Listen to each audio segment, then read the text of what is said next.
Jubilee Hills MLA Maganti Gopinath గారు మరణించాక మరి జూబ్లీహిల్స్ లో ఉప ఎన్నికల్లో మరి ఎవరు గెలవబోతున్నారు, ఏ పార్టీ రాబోతుంది, ఏ పార్టీ రావాలనుకుంటున్నారు, ఎవరికి టికెట్ ఇస్తే బాగుంటుంది అనుకుంటున్నారు అనే విషయాలు అయితే తెలుసుకుందాము. ప్రస్తుతం మనం అయితే జూబ్లీహిల్స్ నియోజకవర్గంలో అయితే ఉన్నాము. నమస్తే అమ్మ, మీ పేరు? కామేశ్వరి అండి. ఓకే, ఇప్పుడు జూబ్లీహిల్స్ లో మాగంటి గోపీనాథ్ గారు మరణించాక మరి ఇప్పుడు ఉప ఎన్నికల్లో ఎవరు గెలిస్తే, ఏ పార్టీ గెలిస్తే బాగుంటుంది అనుకుంటున్నారు? ఏ పార్టీ అని కాదండి, ఏ పార్టీ గెలిచినా ఇప్పుడు కాంగ్రెస్ ఉంది కాబట్టి కాంగ్రెస్ గెలవాలనే 100% కోరుకుంటాం. గెలిచిన పని చేసే వాళ్ళు కావాలి. ఇక్కడ ఎవ్వరు చేయట్లేదండి. ఆల్మోస్ట్ మా ఇన్లాస్ వచ్చి 45 ఇయర్స్ అవుతుంది, నేను వచ్చే 30 ఇయర్స్ అవుతుంది. ఆ రోజు నుంచి ఈ రోజు దాకా బిల్డింగ్స్ ఉన్నాయి, కన్స్ట్రక్షన్స్ అవుతున్నాయి, కానీ రోడ్లు మాత్రం అలాగే ఉన్నాయి. కనీసం ఇక్కడ మనుషులు ఉన్నారు, ఇది కాన్స్టిట్యున్సీ, ఇక్కడ జనాలకి కష్టాలు ఉంటాయి, అవేం అవసరం లేదు. ఎలక్షన్ వచ్చే టైంకి వస్తారు, చక్కగా చూస్తారు, వెళ్ళిపోతారు. వాళ్ళ పని అయిపోయిన తర్వాత అసలు ఎమ్మెల్యే ఎవరో తెలియదు, ఎంపీ ఎవరో తెలియదు. కనీసం కార్పొరేటర్ కూడా ఎప్పుడు వచ్చి మొహం కూడా చూడు. కార్పొరేటర్ కన్నా హైరార్కీ ఎవరైనా వస్తే మాత్రం వాళ్ళ ముందు ఫోటోలు తీయించుకుని చక్కగా వెళ్ళిపోతారు. అంటే మాగంటి గోపీనాథ్ గారు ఉన్నప్పుడు ఎలా ఉండేది, ఇక్కడికి వచ్చి ఏమైనా చూసేదా? అంటే ఇప్పుడు తన కుటుంబ సభ్యులకే టికెట్ ఇస్తామని ఒక ఆలోచన చేస్తున్నారు కదా, మరి ఎలా ఉండబోతున్నారు?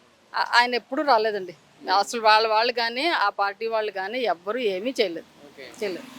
నాకేం భయం లేదు, మీరు రాసుకున్నా పర్లేదు, వేసినా తప్పనన్నా. ఎవరైనా ఒక మనుషులు ఉన్నారు, ఒక కాన్స్టిట్యున్సీ, చిన్న బాధ్యత ఉంటుంది, రెస్పాన్సిబిలిటీ ఉంటుంది, ఎథిక్స్ ఉండాలి కొంచెమైనా ఎవరికైనా సరే.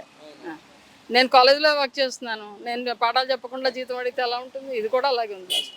ఎవరైనా కానివ్వండి, ఏ పార్టీ అయినా కానివ్వండి, కొంచెం మోరల్స్ ఎథిక్స్ పెట్టుకుని మనం ఈ ప్లేస్కి చెందిన వాళ్ళమని. ఇక్కడ ఏం లేదు నాన్న, డ్రైనేజ్ ఒకటి, వాటర్, ఇది ఒక్కటి మెయిన్ ప్రాబ్లం. రోడ్స్ ఈ రెండు సెట్ చేస్తే మిగతా ఏ ప్రాబ్లం ఉండదు కృష్ణ. ఇప్పుడు జూబ్లీహిల్స్ లో నవీన్ యాదవ్ గారి పేరు ఎక్కువ వినిపిస్తుంది, అదేవిధంగా అజారుద్దీన్ గారి పేరు అంటే వీళ్ళిద్దరికి టికెట్ ఇస్తే బాగుంటుందని చెప్పేసి ఇక్కడ ఉన్న వాళ్ళు అయితే చెప్తున్నారు. మీ ఒపీనియన్ చెప్పండి. అంటే మీరు ఒక లెక్చరర్ కాబట్టి మీ ఒపీనియన్. నాన్న, నాకు ఎవరికి ఇచ్చినా అనవసరం, నాకు ఏ పార్టీకి ఇచ్చినా అనవసరం. వాళ్ళు కోటీశ్వర్లు కానివ్వండి, మల్టీ మిలియనర్ కానివ్వండి, నాకు అనవసరం. ఇక్కడ ఉన్న వాళ్ళు వాళ్ళ పేరు తలుచుకోవాలి. వాళ్ళ వల్ల మా ఏరియా బాగుంది అంటే ఈజ్ ఓన్లీ ద లీడర్. నాయకుడు అంటే వెనకాతలు జనాలు వేసుకుని తిరిగేవాడు కాదు, నడిపించేవాడు నాయకుడు. అసలు ఇక్కడ అలాంటి వాళ్ళు లేరు. ఉన్నా కోపం తెచ్చుకున్నా నాకు పర్వాలేదు. సెంట్రల్లో బీజేపీ ఉంది కాబట్టి వాట్ అబౌట్ బీజేపీ ఇక్కడ పోటీ చేస్తే మరి బీజేపీకి ఇప్పుడు తెలుగుదేశం పార్టీ కూడా సపోర్ట్ చేయబోతుంది అన్నట్లు ఇన్ఫర్మేషన్ వస్తుంది. సో మీరు ఏ విధంగా చూస్తున్నారు దీన్ని? ఎవరైనా, నేను అదే చెప్తున్నానండి, ఇక్కడ ఎక్కడైనా ఒక నాయకుడు అంటే ఆ లీడర్ నుంచి ప్రాబ్లం సాల్వ్ అవుతుంది. ఇక్కడ ప్రాబ్లం సాల్వ్ చేసిన వాడే leader. Let them enjoy, let them decide which ever may be the party. Thank you అమ్మా. అన్న, జూబ్లీహిల్స్ ఉప ఎన్నికల్లో ఎవరికి ఇస్తే బాగుంటుంది అనుకుంటున్నారు సీటు కానివ్వండి, అదేవిధంగా ఎవరు గెలిస్తే బాగుంటుంది అనుకుంటున్నారు? మేము అనుకునేది అయితే ఇక్కడ మాకు పని చేసే వాళ్ళు కావాలి. ఇంతకుముందు అయితే పని చేయలేదు. మాకు ఇక్కడ పట్టించుకున్న వాళ్ళు 25 ఏళ్ళు అవుతుంది నేను ఇక్కడ ఉండేవాటి. ఒక 5 ఇయర్స్ నుంచి అయితే కంటిన్యూ. ఇప్పుడు మొన్న 3 రోజులు అయింది వాన కొట్టి, కంటిన్యూగా పోతూనే ఉన్నాయి. వస్తారు చూస్తారు పోతున్నారు. ఏదైనా మార్పు రావాలన్న, మార్పు అయితే లేదు. అంటే ఇంతకుముందు ఉన్నదైతే ఇప్పుడు మాగంటి గోపీనాథ్ గారు బీఆర్ఎస్ నుంచి, సో మళ్ళీ వాళ్ళ కుటుంబానికే సీట్ ఇస్తాం అంటున్నారు కదా, అంటే ఎలా మీరు మళ్ళీ దానికే ఓటేద్దాం అనుకుంటున్నారా, ఎలా అనుకుంటున్నారు? వేయొచ్చు అన్న, టీఆర్ఎస్కి వేయొచ్చు కాదంటలేం, కానీ పని చేయలేదు. ఇంతకుముందుగా ఆయన ఉన్నప్పుడు కూడా ఇప్పుడు 2 సార్లు గెలిచిండు మాకు. ఫస్ట్ టీడీపీలో నుంచి వచ్చిండు ఇళ్ళకు, డైరెక్ట్ ఒకసారి గెలిచి 2 సార్లు వచ్చిండు. ఆయన ఉన్నప్పుడు కూడా ఈ పని కాలేదు. మరి ఖచ్చితంగా చెప్తున్నాం కదా, ఈ పని కాలేదు.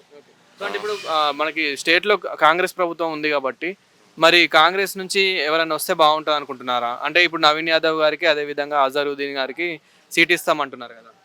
మన లోకల్ అయితే నవీన్ యాదవ్ మాకు నమ్మకం అన్న, ఎందుకంటే మేము పోయి కొట్లాడగలుగుతాం. పోయి ఇప్పుడు అజరుద్దీన్ ఎక్కడో ఉంటాడు, కొత్త మనిషి అన్న, మేము ఉన్నది చెప్తున్నా, కొత్త మనిషి. ఆయన ఎక్కడో ఉంటాడు, ఆయన దగ్గర పోయి కానీ మేమంటే ఇక్కడ ఉంటాం. మేము చిన్నప్పటి నుంచి 30 ఏళ్ళ నుంచి ఇక్కడ ఉన్నాం. మా మధ్యలో పెరిగి మేము మధ్యలో ఇక్కడ కలిసిమెలిసి ఉన్నాం. ఏమన్నా ఇది పరిస్థితి అంటే ఏ నైట్ ఏ పగలైనా మాకు సపోర్ట్ చేస్తాడు మా నాన్న లెక్క ప్రకారం. మరి బీజేపీ నుంచి ఏమన్నారు? అంటే సెంట్రల్లో బీజేపీ ఉంది కదా, మరి ఇక్కడ మీ సమస్యని పరిశీలిస్తే కనుక మీరేమో వీళ్ళు పోతే కదన్నా, వీళ్ళు పోయి సమస్య ప్రాబ్లం అని అక్కడ చెప్తే కదా సెంటర్ నుంచి వచ్చేది. వీళ్ళే ఇక్కడ సరిగా లేనప్పుడు సెంటర్ దాకా ఎక్కడ పోతుంది మ్యాటర్? ఇక్కడ నుంచి అంతేనే కదా.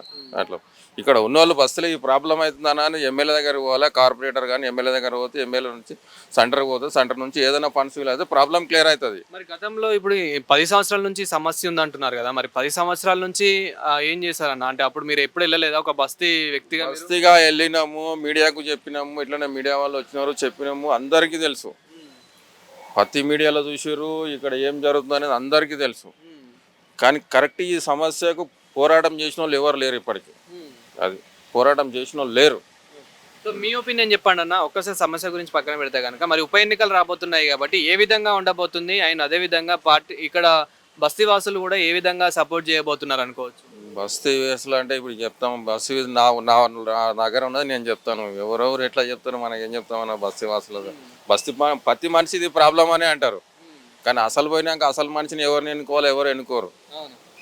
ఉన్న వాస్తవం చెప్పాలంటే మాట్లాడతాం, ఇక్కడ అన్న ప్రాబ్లం ఉంది, ఇది ఇట్లా అది అట్లా అని మనం అనుకుంటున్నాం. రోజు ఈ ప్రాబ్లం తోటి ప్రాబ్లం చేస్తున్నాం, కానీ అసలు టైంకి పోయిన తర్వాత ఎవరు ఎక్కడ పొంగు మరుగుతారో తెలియదు. పబ్లిక్లో కూడా మాట్లాడుకున్నంత వరకు అయితే అంటే ఏది వచ్చే ఛాన్స్ ఉంది అనుకుంటున్నారు? జస్ట్ అంటే గెస్ట్ చేసినంత వరకు అయితే చేసిన వానికైతే నాకు తెలిసి లోకల్ క్యాండిడేట్కి ఇవ్వాలన్న టికెట్.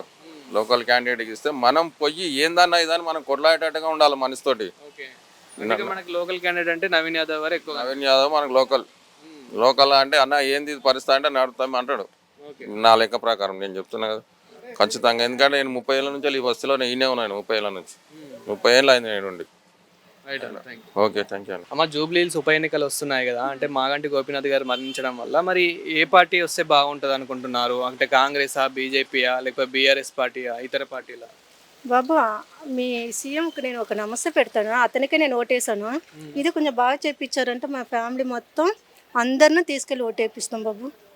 మాకు పైసలు ఏం అవసరం లేదు, ఇది ఒక్కటి ఉంటే చాలు. దీనిలో ఎప్పుడు పడిపోతాము. ఇప్పుడు ప్రజెంట్ అయితే మనం కృష్ణానగర్లో ఉన్నాము. కృష్ణానగర్లో చూసుకుంటే కనుక మొత్తం వాటర్ అనేది చాలా నిండిపోయి అయితే డ్రైనేజీలు అంతా పొంగి పొర్లు ఇలా పోతున్నాయి అన్నమాట. సో అంటే ఇది ఎన్ని రోజుల నుంచి ఇలా జరుగుతుంది? ఇలా ఇది ఒక 5-6 సంవత్సరం ఉండి నాకు తెలిసి ఉండొచ్చు కదా.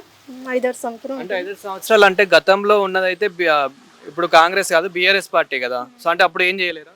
అప్పుడు మీరు రాలేదు కదా, ఎవరితో చెప్పడానికి తెలియట్లేదు మాకు. ఇప్పుడు మీరు వచ్చారు కదా చెప్తున్నాం. అదే బాబు, ఇంకేం లేదు. ఇట్లానే ఉంటుంది బాబు. ఇది అందరం మేము చాలా మందితో ఎవరితో చెప్పడానికి తెలియకపోతుంది. మా వరదలకు 3 పిల్లలు ఈ నీళ్ళలోనే నడుస్తున్నారు. పిల్లలకు రోగాలు వచ్చిందంటే రోగాలు కూడా వస్తుంది, ఏం చేస్తున్నట్టు. ఇది ఒక్కటి చేపించారంటే మాకు సార్ బాబు. స్కూల్కి వెళ్ళి రావడానికి ఇబ్బంది అవుతుంది పిల్లలకి. వాటర్లో ఎలా వస్తారు. అంటే ఇక్కడ కార్పొరేటర్స్ అట్లా ఏం పట్టించుకోలేదు మరి? ఇప్పటి వరకు అయితే ఏం పట్టించుకోలేదు. ఇగో చూడండి మీరు కూడా, డ్రైనేజ్ వాటర్ ఎలా వస్తున్నాయో ఆ గల్లీలో ఈ గల్లీలో. మా ఇంటి చుట్టుముట్ట అవి, మేము ఎలా తిరగాలి? ఈ వాటర్ వల్ల మళ్ళీ మాకు హెల్త్ ఇష్యూస్ వస్తాయి. అప్పుడు ఎవరు గతంలో మరి బీఆర్ఎస్ ఉంది కదా, అప్పుడు బీఆర్ఎస్ ఉన్నప్పుడు అంటే ఎక్కువ ఇక్కడ ఏం వర్క్ చేయలేదు.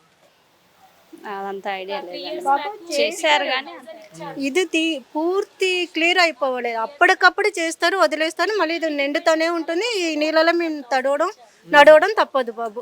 అప్పటి వరకే చేస్తారు. వాటర్ ఇట్లా వచ్చినప్పుడే చేస్తారు, మళ్ళీ తర్వాత పట్టించుకోరు. ఇంకా మళ్ళీ వాటర్ వచ్చినప్పుడే అంతే. పార్టీ వలన ఈ పార్టీ వలన అదే చేస్తున్నారు. వాటర్ వచ్చినప్పుడే వాళ్ళు వచ్చి చూస్తారు అంతే. వాటర్ అన్నప్పుడు బాగానే ఉంది కదా అని వదిలేస్తారు అట్లా. సో అంటే ఇప్పుడు మీ ఒపీనియన్ ఏంటి? మీరు మాట్లాడుకున్నంత వరకు ఏ పార్టీ వస్తుంది అనుకుంటున్నారు నార్మల్గా?